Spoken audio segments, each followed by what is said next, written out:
الحمد لله نحمده ونستعينه ونستغفره ونؤمن به ونتوكل عليه ونعوذ بالله من شرور أنفسنا ومن سيئات أعمالنا من يهده الله فلا مضل له ومن يضلله فلا هادي له ونشهد أن لا إله إلا الله وحده لا شريك له ونشهد أن سيدنا ومولانا محمدًا عبده ورسوله صلى الله عليه وسلم. أعوذ بالله من الشيطان الرجيم. بسم الله الرحمن الرحيم. الذين استجابوا لله والرسول من بعد ما أصابهم القرح للذين أحسنوا منهم واتقوا أجر عظيم.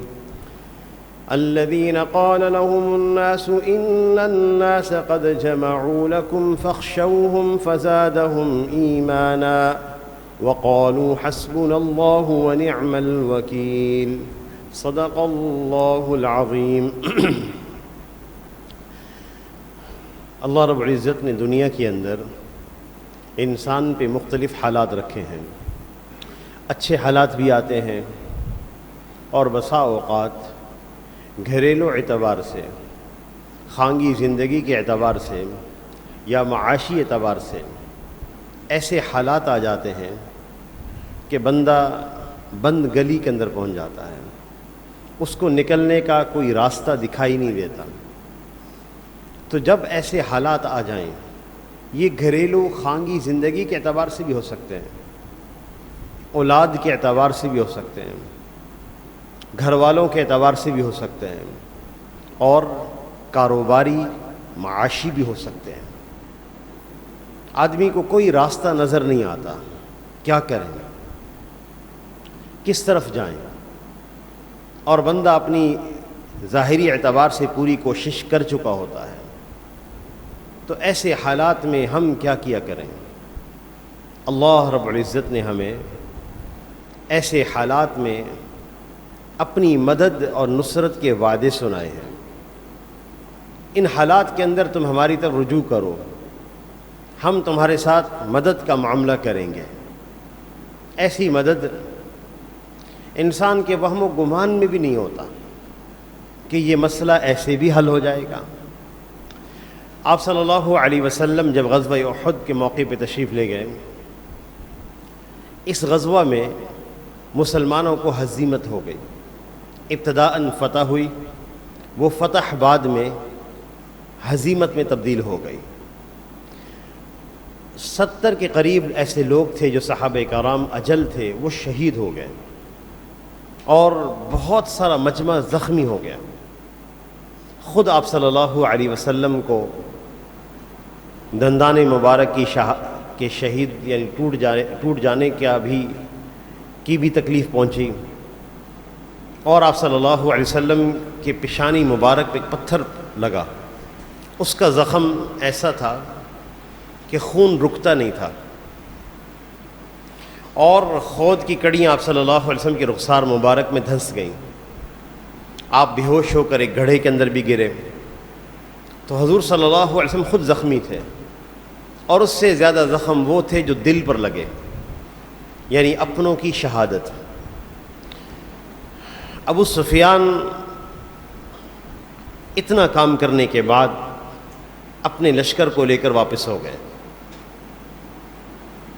مدینہ المنورہ سے مکہ جاتے ہوئے آدھے راستے میں خیال آیا کہ ہم تو مسلمانوں کو نقصان پہنچا چکے تھے، ہم نے مسلمانوں کو مکمل کیوں نہیں نپٹایا، آدھا کیوں چھوڑ دیا؟ یہ لوگ راستے میں رک کر پھر دوبارہ سے حملے کی تیاری میں شروع ہو گئے. آپ صلی اللہ علیہ وسلم کو اطلاع ملی، اور اس کا ذکر قرآن پاک میں ہے، ان الناس قد جمعوا لکم فاخشوہم. جو لوگ وہاں سے گزر کے آ رہے تھے، انہوں نے مکہ کے لشکر کو دوبارہ تیار ہوتے ہوئے دیکھا، تو انہوں نے آ کر مسلمانوں سے یوں کہا کہ وہ لوگ دوبارہ تیاری کر رہے ہیں، فاخشوہم، تم ڈرو ان سے. یہ بات جیسے حضرات صحابہ اکرام نے سنی، فزادہم ایمانا، ان کا ایمان بڑھ گیا.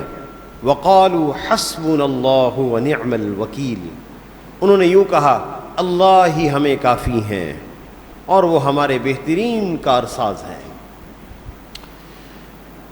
آپ صلی اللہ علیہ وسلم نے جب یہ خبر سنی تو آپ نے فرمایا کہ ان سے مقابلے کے لیے وہ لوگ چلیں جو ہمارے ساتھ غزوہ احد میں جنگ میں شریک تھے۔ جو لوگ جنگ میں شریک نہیں تھے، تازہ دم ہیں، وہ ہمارے ساتھ نہیں جا سکتے، صرف وہ لوگ چلیں جو جنگ میں شریک تھے۔ جنگ میں وہ مجمع شریک تھا جو زخمی بھی تھا، ذہنی جسمانی تکلیف میں مبتلا تھا۔ یہ مجمع دوبارہ سے تیار ہو گیا۔ آپ صلی اللہ علیہ وسلم ان حضرات کو لے کر نکلے، حمراء الاسد تک پہنچے تو ابو سفیان کو مسلمانوں کی آنے کی خبر ہوئی تو اس کے اندر خوف اور رعب پیدا ہو گیا۔ وہ وہیں سے آگے مکہ نکل گئے، کہنے لگے ہم دوبارہ تیاری کر کے آ کے مقابلہ کریں گے۔ فانقلبوا بنعمت من اللہ، جب انہوں نے یوں کہا حسبنا اللہ ونعم الوکیل، اللہ ہمیں کافی ہیں اور ہمارے بہترین کارساز ہیں، ایسے مشکل حالات میں انہوں نے یہ کلمہ کہا، راستہ سجھائی نہیں دیتا تھا۔ پہلے تکلیف پہنچ چکی ہے، ہزیمت ہو گئی ہے، زخمی ہے، شہادتیں ہوئی ہیں، ابھی ان لوگوں کو دفنانا بھی ہے، اور پھر دوبارہ سے جنگ ہے، اور صرف وہ لوگ شریک ہوں گے جو غزوہ احد میں جنگ میں شریک تھے، تازہ دم لوگ شریک نہیں ہوں گے۔ اللہ تعالیٰ نے ان کلمات پر مدد کا معاملہ فرمایا۔ فانقلبوا بنعمت من اللہ وفضل لم یمسسہم، 3 نعمتیں اللہ نے عطا فرمائی۔ ایک تو اپنی نعمت سے نوازا کہ اپنا رعب دشمنوں میں پیدا کر دیا، اور دوسری نعمت اس موقع پر پہنچے تو وہاں تجارتی کام ہو رہا تھا، مسلمانوں نے بہت بڑا نفع وہاں جا کے کما لیا حمراء الاسد میں، اور سب سے بڑی بات واتبعوا رضوان اللہ، اللہ نے اپنی رضا بھی ان کو نصیب فرما دی۔ مشکل حالات میں، تکلیف دہ حالات میں جب کوئی راستہ سجھائی نہ دیتا ہو تو ان کلمات سے اللہ کو پکارنا، حسبنا اللہ ونعم الوکیل۔ حضرت ابراہیم علیہ السلام کو جب آگ میں ڈالا گیا اور ان کو منجنیق پہ باندھا گیا، کوئی راستہ نکلنے کا نہیں تھا، کوئی راستہ سجھائی نہیں دیتا تھا۔ حضرت جبرائیل علیہ السلام نے اس موقع پہ آ کے عرض کیا الک حاجۃ، آپ کو کوئی حاجت ہے، کوئی ضرورت ہے، میں آپ کی پوری کر دوں؟ ابراہیم علیہ السلام نے ان کے جواب میں فرمایا اما الیک فلا واما الی اللہ فبلا، مجھے آپ کی حاجت نہیں ہے، مجھے اللہ کی حاجت ہے۔ پھر انہوں نے جو کلمات کہے ہیں وہ یہ ہے حسبی اللہ ونعم الوکیل، اللہ مجھے کافی ہے جو بہترین کارساز ہے۔ اس کے بعد وہ آگ میں ڈالے گئے۔ مشکل حالات میں ان کلمات سے اللہ کو پکارنا، جب راستہ نہ ملتا ہو، راستہ سجھائی نہ دیتا ہو، ہماری زبان پر بھی اختیار یہ کلمات آئیں، حسبنا اللہ ونعم الوکیل یا حسبی اللہ ونعم الوکیل۔ سورۃ توبہ کی آخری آیت بھی ہے فَإِن تَوَلَّوْا، حضور صلی اللہ علیہ وسلم کی صفات سنائی گئیں، لَقَدْ جَاءَكُمْ رَسُولٌ مِّنْ أَنفُسِكُمْ، اے مؤمنو ہم نے تمہارے اندر ایک رسول مبعوث کیے ہیں، عزیز علیہ ما عنتم، اگر تمہیں کوئی تکلیف پہنچے تو انہیں بہت ناگوار ہوتی ہے، حریص علیکم، وہ تمہاری منفعت کی بڑی خواہش رکھتے ہیں کہ تمہیں نفع پہنچے۔ یہ تو عام لوگوں کے ساتھ حال ہے، مؤمنین کے ساتھ سنو بالمؤمنین رؤوف رحیم، ایمان والوں پر بڑے مہربان ہیں۔ اگر تم پھر بھی ایمان نہیں لاتے، فَإِن تَوَلَّوْا، اگر پھر بھی عرو گردانی کریں، فَقُلْ، اے نبی صلی اللہ علیہ وسلم آپ یوں کہیں حسبی اللہ لا الہ الا ہو علیہ توکلت وہو رب العرش العظیم، مجھے میرے اللہ ہی کافی ہے، جس کے سوا کوئی معبود نہیں، میں اللہ پہ بھروسہ کرتا ہوں، وہ عرش عظیم کے رب ہیں۔ آپ صلی اللہ علیہ وسلم کے ارشاد ہے من اصبح و امسا، جو شخص صبح کرے اور یا شام کرے، اور 7 دفعہ یہ کلمات کہہ دے، حسبی اللہ لا الہ الا ہو، 7 دفعہ یہ کلمات کہہ دے، کفاہ اللہ ما اہمہ صادقا وکاذبا، اس کے جتنے اہم کام ہوں گے اللہ تعالیٰ اس سے اس کو کافی ہو جائیں گے، اللہ اس کی مدد فرمائیں گے۔ یہ کلمات اخلاص سے نیت اور سچے دل سے کہے، او کاذبا، یا اوپر اوپر سے کہہ دے، تب بھی اللہ کی مدد ہو جائے گی، صادقا او کاذبا۔ اس لیے 7 دفعہ ان کلمات کہنے کا معمول ہو۔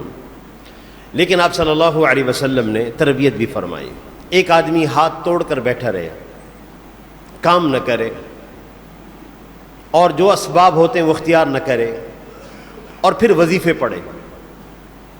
یہ ہمارے نوجوان طلباء کرتے ہیں، امتحانوں کی تیاری نہیں کرنی، اوقات کو ضائع کرنا، اپنے وقت کا صحیح مصرف نہ رکھنا، اس کو ضائع کرنا، اور جب امتحان قریب آ جائیں پھر کہنا مولانا صاحب وظیفہ کیا ہوگا، امتحانات کی اچھی تیاری ہو جائے، کیا وظیفہ ہوگا پیپر آسان ہو جائے۔ پیپر آسان ہونے کے بعد کوئی ایسا وظیفہ ہے کہ ممتحن کی آنکھوں میں دھول پڑ جائے اور اچھے نمبر دے دے؟ جی ہاں۔ آپ صلی اللہ علیہ وسلم کے سامنے 2 آدمی لائے گئے، 2 آدمیوں کا کوئی فیصلہ تھا، جھگڑا تھا۔ ایک آدمی نے اس کے پورے انتظامات کیے۔ جب کوئی کیس ہوتا ہے عدالت کے اندر، اس میں شاہدوں گواہوں کا انتظام ہوتا ہے، یا اس کے جو انتظامات ہوتے ہیں وہ پورے کرنا ذمہ داری ہوتا ہے۔ ایک آدمی نے اپنے سارے کام پورے کیے، مقدمہ حضور صلی اللہ علیہ وسلم کی خدمت میں پیش ہوا اور وہ مقدمہ جیت گئے۔ دوسرے آدمی نے سن کر کہا نبی صلی اللہ علیہ وسلم کا فیصلہ، حسبی اللہ ونعم الوکیل، مجھے میرا اللہ ہی کافی ہے اور بہترین کارساز ہے۔ نہ کوئی تیاری، نہ کوئی گواہ، نہ کوئی کلام، نہ کوئی بات۔ جب فیصلہ خلاف ہو گیا تو نبی صلی اللہ علیہ وسلم کو یوں سنایا، حسبی اللہ ونعم الوکیل، مجھے تو میرا اللہ ہی کافی ہے۔ اس کو پتہ ہے میں حق پہ تھا۔ آپ صلی اللہ علیہ وسلم کا جواب سننے والا، آپ نے فرمایا ان اللہ یلوم علی العجز، یہ جو لوگ ہاتھ پیر توڑ کے بیٹھے رہتے ہیں نا، اللہ ان کو ملامت کرتے ہیں۔ تیاری نہ کرنا، اسباب اختیار نہ کرنا، چیزیں پوری نہ کرنا، اور پھر وظیفے پڑھنا اور کہنا ہمارا بھروسہ اللہ پر ہے۔ ان اللہ یلوم علی العجز، اللہ تعالیٰ ہاتھ پاؤں توڑ کر بیٹھنے والوں پر ملامت کرتے ہیں۔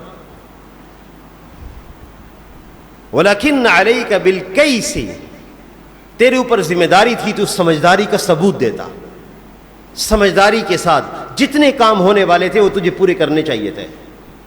فَإِذَا غَلَبَكَ عَلَيْكَ أَمْرٌ، اس کے باوجود تیرا کام نہ ہوتا، فَقُلْ حَسْبِيَ اللَّهُ وَنِعْمَ الْوَكِيلُ، اب تو کہتا حسبی اللہ ونعم الوکیل، اللہ مجھے کافی ہے۔ اس لیے ظاہری اسباب اختیار کرنا، اس کے جو اسباب ہوتے ہیں معاشی اعتبار سے، تجارت کے اعتبار سے،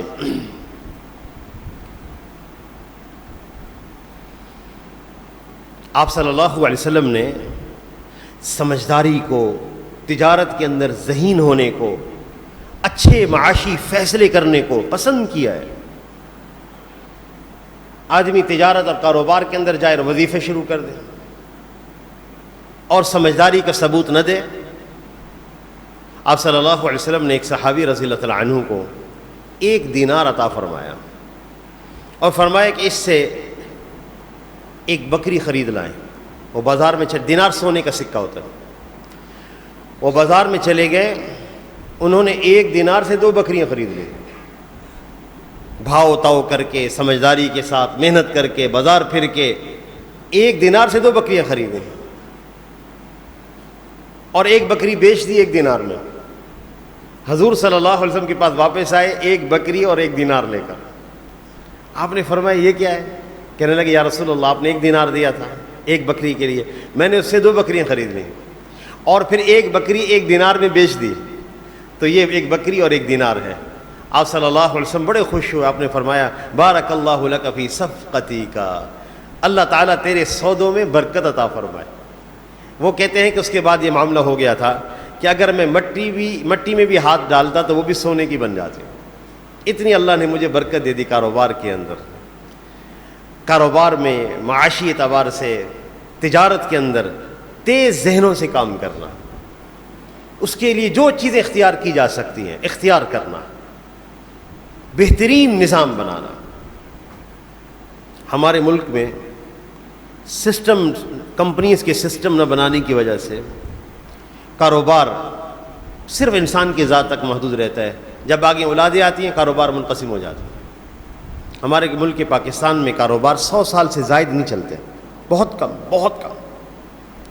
اور امریکہ میں جب ہم گئے مجھے حیرانگی ہوئی, بعض کاروباری اداروں کے پاس جا کر 1911 سے کاروبار چل رہا ہے, بہترین کاروبار ہے, 100 سال ہو گئے ہیں, بہترین کاروبار ہے, اور آئندہ 200 سال 300 سال یہ خاندان کاروبار کرتا رہے گا.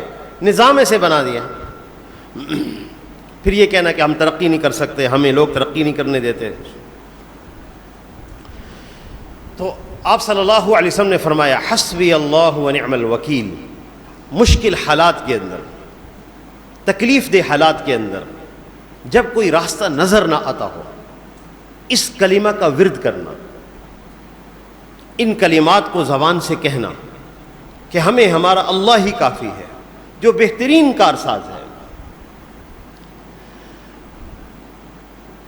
خانگی اعتبار سے, گھریلو اعتبار سے, اولاد کے اعتبار سے ایسی پریشانیاں آئیں کہ ہمیں کوئی راستہ نظر نہ آئے, تو اللہ تعالیٰ نے ہمیں قرآن میں ایک دعا سکھائی ہے, ہمیں وہ مانگنی ہوگی.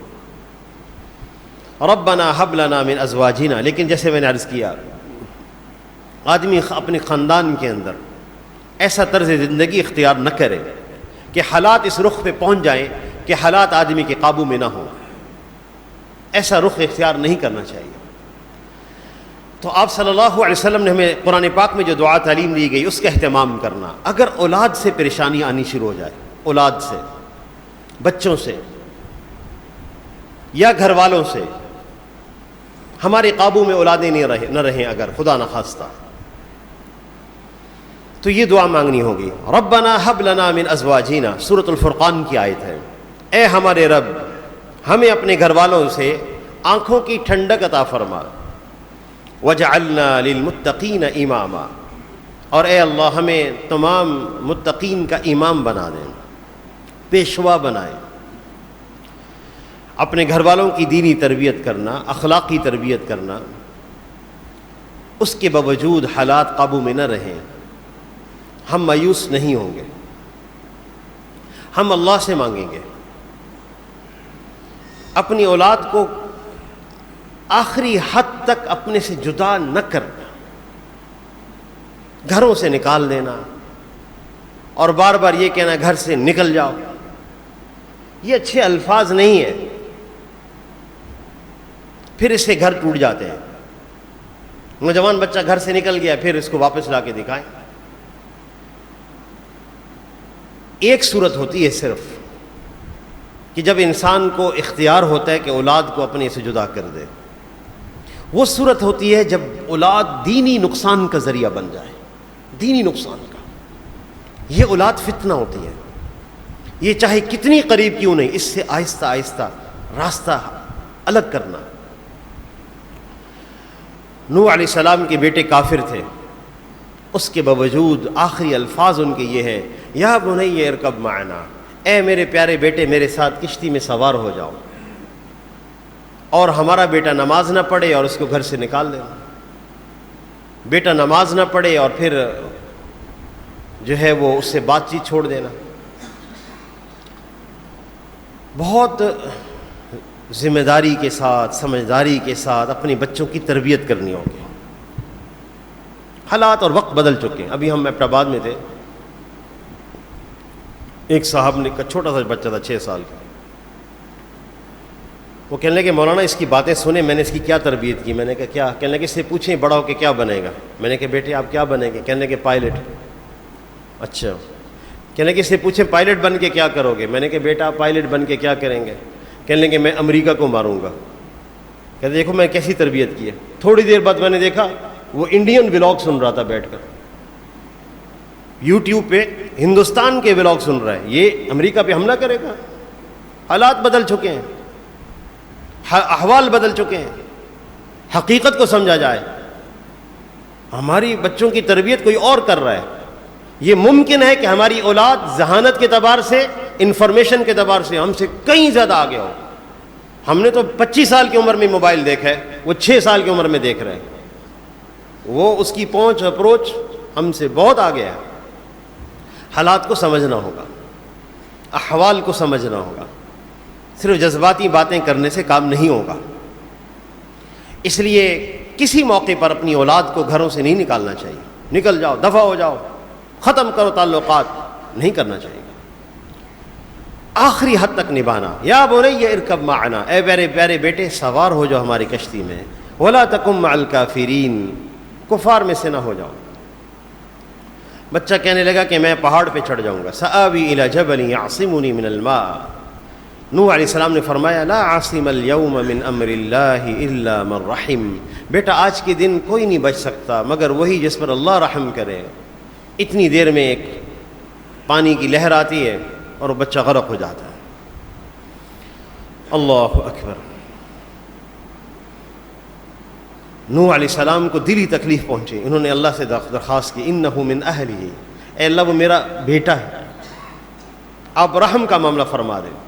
اللہ تعالیٰ نے آگے سے جواب دیا انہ لیس من اہلک، وہ تیرا بیٹا نہیں ہے، انہ عمل غیر صالح، اس کے وہ کام ہیں جو صحیح نہیں ہیں، فلا تسألنی ما لیس لک بعلم، آئندہ اپنے بیٹے کے بارے میں مجھ سے نہ مانگنا، انی اعظک، میں تمہیں نصیحت کرتا ہوں، اگر تم نے مانگا آئندہ مجھ سے اپنے بیٹے کے بارے میں کوئی دعا کی، ان تکون من الجاہلین، تو آپ نادان لوگوں میں سے ہو جائیں گے، جاہل لوگوں میں سے ہو جائیں گے، دعا نہ کرنا آئندہ۔ اس لیے اگر بچہ، اولاد دینی نقصان کا ذریعہ بننا شروع ہو جائے تو پھر راستے جدا کرنے ہوں گے۔ اس سے پہلے ہماری طرف سے نباہ ہوگا اپنی اولاد سے، اپنے گھر والوں سے، اور ہم مشکل حالات میں یہ دعا مانگیں گے ربنا ہب لنا من ازواجنا، اے ہمارے رب ہمیں اپنے گھر والوں سے اور اپنے بچوں سے آنکھوں کی ٹھنڈک عطا فرما، وجعلنا للمتقین اماما۔ مفسرین نے یہ لکھا ہے کہ جو اس دعا کا اہتمام کرے گا اللہ رب العزت اولاد کی تکلیف سے، گھر والوں کی تکلیف سے اس کی حفاظت فرما دیں گے۔ اور پھر کبھی مشکل اور خانگی حالات یا کاروباری حالات میرے اصلاح کرنے کے باوجود میرے خاندانی مسائل اس نتیجے پر پہنچ جائیں مجھے راستہ نظر نہ آئے، جہاں راستہ نہ ملتا ہو تو ہم کہیں گے حسبی اللہ ونعم الوکیل، اور کہیں گے لا الہ الا انت سبحانک انی کنت من الظالمین۔ ان کا اہتمام کریں گے انشاءاللہ۔ اللہ ہم سب کو عمل کی توفیق عطا فرمائے۔ وآخر دعوانا ان الحمد للہ رب العالمین۔